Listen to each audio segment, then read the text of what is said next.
Yeah, so from the start, it was Sloppy Seconds Presents with myself and Sean, and he like kickstarted a lot of the funding as far as us getting a PA system back when Crunchhouse was a hip hop studio. He was there like like running shit with me at the first show that we did before we were Sloppy Seconds Presents at Point Beach Clubhouse. For the start of it, it was just myself and Sean, and then we brought on Chris, who's also Harry Diamond, my hype man when I perform live. And it's Never mind, girl. You were just a memory in my world. it's great to work with them because they're my friends, and like if I was doing it myself, it would be a lot more difficult because like I said, we all have day jobs and stuff. And we all can't be. It's good to have a team because you could get there at certain times and set different things up or whatever you need to do. Like we each fall into certain roles and stuff like that.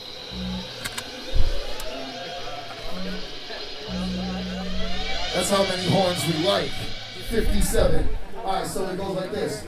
I'm a beat junkie, and yo, I feed for this funky mic. Watch me lay out those lines every night. The rhyme books and freezers, chilling and rice. Headphones and pipes. So after left and right with my voice and light. Your ears inhale the lyrics out of sight. Hip hop heads, got our own legends in the bar. DJ share needles with tracks and new marks. The boss said you can't have it in the workplace.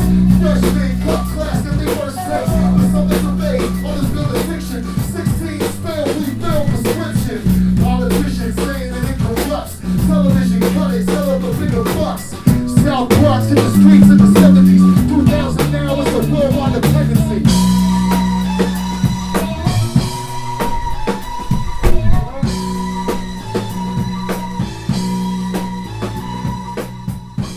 Crunchhouse is started by three guys, Sean Drugs, Old Self, and Harry Diamond. And at first it was a studio, and it was a hip hop group, culmination of a bunch of MCs that sort of dissipated, and the studio ended up not really being the direction that they wanted to go in. So then they turned it into a venue for all types of genres of music that are reside in Connecticut and also from all over America. They're bringing in people, and it's a small little venue down a shady alleyway, and it's really awesome. It's super underground, and it just has this like really cool feel to it. Everyone who's ever gone there, and you throw a pack show, like I said, it's small, so you get 60 people in there, and you could feel the energy. It's such a sweat box. So yeah, Crunchhouse is just like a really dope DIY super underground venue. Andy B, are you good on the violins?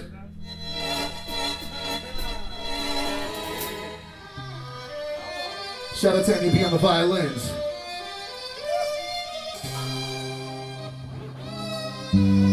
Shout out to Bobby Fischer. Shout out to Jim Kingston. He's the champ right now. But I'm coming for that crown. You saying no? What? Chess. One. Chess player. Deadly without his queen. Peace can sacrifice for better positioning. Contender. The enemy of your king. I enter the ring. Got you surrendering everything. The mental war. I control the center of the board. 7 or more steps ahead of your next 4. Plus record punchlines, metaphors. 5 the 7th door. My name's Arun, aka DJ Annie B. I'm a DJ and producer from the local hip hop scene in Middletown since the 80s and stuff like that. Worked on a bunch of projects. So there's a lot of good things happening that you have to both DIY or connect with other people that are trying to DIY and build a scene. Crunchhouse is a big part of that, and it's actually pretty cool. There's a lot of really interesting things happening. If you look at the stickers on our door here, you see some like hip hop artists and a lot of punk rock bands, a couple indie rock bands. Most of them we've all booked before or have practiced here. One time it was we had Count to Four play here. It's a pop punk band from New Jersey. It's one of the first touring bands we ever booked. We booked them again this past year, and it was like a monsoon outside. And now the alleyway back here was flooded. Sean had to build like a bridge of like tables and garbage just to walk back here. And we had like our canopy out here so people could stand out here and smoke cigarettes or whatever. But everyone was soaked. There was like 4 inches of water in the bathroom. At the Crunchhouse, knocking you out from the top of the dome. You know what we about. With my man Notorious beatbox. The flows rocks coming at you when it's non-stop. It's non-stop. Feel like Jesus. When we first started, the makeup of our audience was mostly like our friends, and it's like a lot of just like shitty drunks. No disrespect to anyone, but yeah, like and things sort of change when you start to book more like buzzworthy acts. Like they draw themselves, and it's cool to see other people come out. And I always try to do that, is like reach the biggest audience possible. That's why I like doing mixed genre shows are always cool. I've got symbols, tokens, and talismans, broad-shouldered like a Diablo 2 paladin. My life is a palindrome for Saladin. The enemy looks like Alec Baldwin. You can't tell cause he wears a mask of false skin. Did I become Diogenes again? I'm a skeptic, cynic. The wounds get infected when the septic's in it. What? The Exodus, Genesis, Sega. Sacrifice the cannibal ox like Vorge Omega. Go ahead and make a mockery of this. I'll stick to the atoms like I'm Democritus.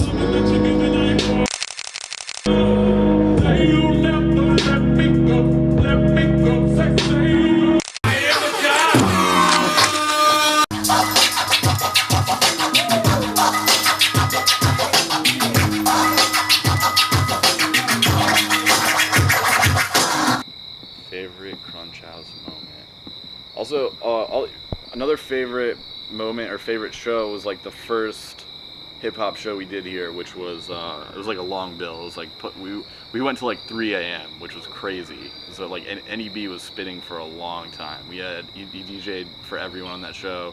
It was snowing outside actually, and it was freezing. And so there's no room inside for us to like, you know, take people's money or like have like a table to like, you know, charge admission. So we're outside being snowed on, and it was still like a packed show, and it's crazy. It was like, you know, the floor was all muddy and people are like breakdancing and spinning on their heads. So like shout out to DJ NEB and Political Animals for like turning like, you know, some b-boys and b-girls out. That was awesome.